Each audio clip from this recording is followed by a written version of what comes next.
Praise the lord. ఈరోజు దేవుని ఆహారం మత్తయి సువార్త 10వ అధ్యాయం 26 నుండి 29 వచనాలు.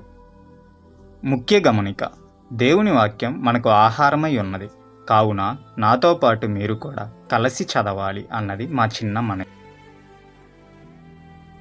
కాబట్టి మీరు వారికి భయపడకుడి, మరుగైనదేదియు బయలుపరచబడకబోదు, రహస్యమైనదేదియు తెలియబడకబోదు.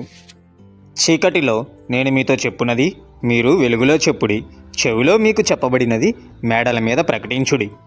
మరియు ఆత్మను చంపనేరక దేహమునే చంపువారికి భయపడకుడు గాని ఆత్మను దేహమును కూడా నరకములో నశింపు చేయగలవానికి మిక్కిలి భయపడుడి. 2 పిచ్చుకలు కాసుకు అమ్మబడును గదా, అయినను మీ తండ్రి సెలవు లేక వాటిలో ఒక్కటైనను నేలను పడదు. ఆమెన్.